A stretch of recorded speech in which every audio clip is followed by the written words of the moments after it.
Hi mixtresses and mixters, this is mixtressrae, you're watching Mixtress Video. So today I am in the makerspace. I just made like a little bit of a realization. I'm doing little readings for myself at work. So right now this is kind of the center card. I am going through some weird grief stuff that I didn't expect. So there's like all these possibilities ahead of me, right? There's all these possibilities. I'm getting rid of a lot of tarot decks, based on the, tarot deck capitalism video and stuff. Sorry, I'm distracted by looking at my own fucking face. So, I'm going through it right now. And I am analyzing my tarot decks in many different ways. I'm watching a lot of videos that other awesome tarot YouTubers have made on like decluttering, culling, tarot deck collection videos. Like some of the things that I said in my video sounded like I was just parroting what other people have said, but it's just the fact that I had a lot of the same thoughts that other people have had over the years, that feeling of wanting to connect with someone else because they have a specific deck. And over the last few days, I've sent 5 decks to one of my patrons over on Patreon. I got together a whole bunch of different tarot decks and oracle decks that I put them in my purgatory drawer. There are a few that I'm going to leave in there for a little while because I'm not totally sure I'm ready to let go of them. But I'm starting to hone in on what it is, like the reasons that I decide not to keep a deck, the reasons that I do keep a deck. And one of the things that I'm hitting on today is like 2 different things, basically. But is it me? So I identified 2 different things, specifically 2 different. I view tarot as either a tarot deck that I like, that I want to keep, that I work with all the time, a tarot deck that's important to me, is either I see myself reflected in it, or it is a place that I want to visit. So I either, I've said so many times, I don't like to personify my decks, but I do personify my decks. So I need to stop saying that I don't like to do it, because I do it. Because either I see them as a mirror of me literally, or I see it as a place that I want to visit. So a deck that I feel like is a part of me, it can be a part of me, or it can reflect me specifically for a number of different reasons. Either because I literally see myself aesthetically represented in the deck, or in the case of like the Smith-Waite or the Egyptian tarot, or kind of tarot of the cat people and Wild Unknown. All 4 of those decks are so instrumental in my tarot journey that I think of them as a part of me. Not because they actually literally reflect who I think I am, but because they're such a big part of me learning tarot, or a part of my sentimental tarot journey. Like Egyptian tarot is the oldest tarot deck that I have. The one that I've had the longest. It's from the year like 2000. So that one's a part of my tarot journey. So that's one that I will never get rid of. And then the other category being putting decks into the place I want to go to category.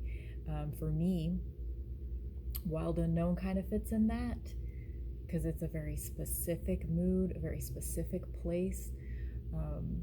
It's a place that it's nature,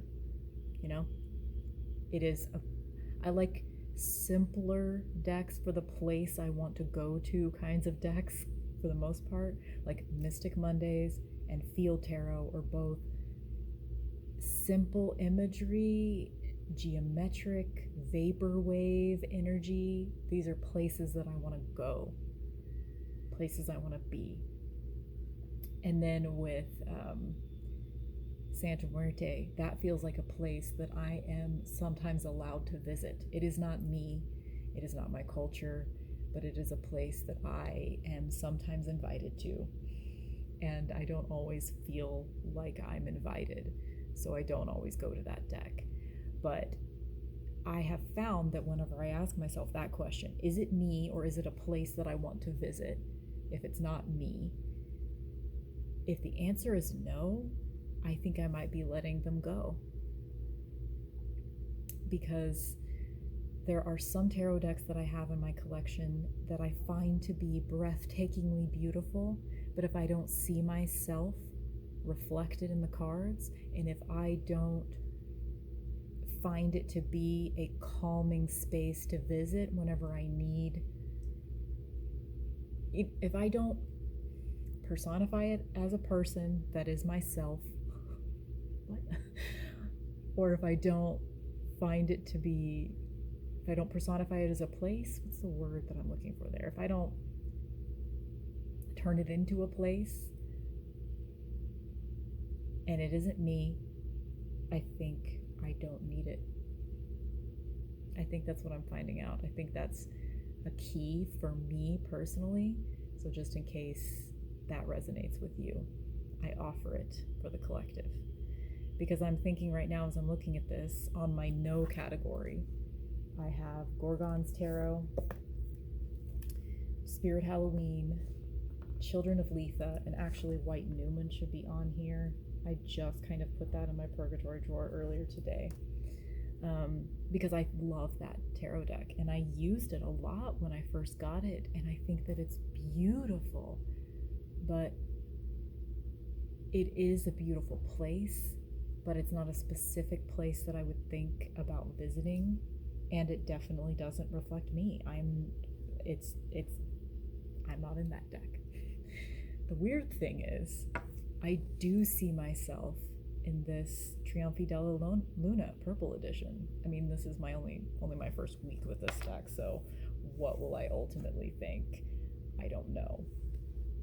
But I do see myself in this deck because of the purple. It's the color scheme. The color scheme is enough that I associate these colors with me. So it's like any deck could be put through the filter of this color scheme and I might love it. I'm also realizing that I resonate more with art that I mostly like but don't completely like. You know, like a lot of decks that I've been getting rid of lately are decks that I find to be absolutely beautiful, but sometimes if something is breathtakingly beautiful, I don't want it. I don't work well with it. Maybe I don't see myself represented in complete and utter beauty. I don't know. Anyway, I don't know if that was coherent or not, but that's my current musings as of today. I am putting all of my tarot decks through the filter of, is it me or is it a place I want to be? And if it's neither of those things, they're probably leaving my collection. So patrons, stay tuned because I will be offering you a lot of decks in the near future. That's one perk of being one of my patrons, is when I'm getting rid of shit, probably all I'll do is ask you to pay for shipping and I'll send it to you. I also just listed Stunning Tarot because that one it did cost me $95 when I first bought it. So that one I want to make a little bit of money on, so I listed it on eBay. There's a link in my community tab or whatever if you're interested. I'm starting the bidding at $60 because I want to at least get 2/3 of my money back, and we'll see what happens. So other than that though, the rest of these are probably just going to get given away because I don't have any other decks that are worth anything. So yeah, anyway, I hope you guys are having a good day. Look, I kept a video under 10 minutes, guys. That's what happens if I have to look at my own face.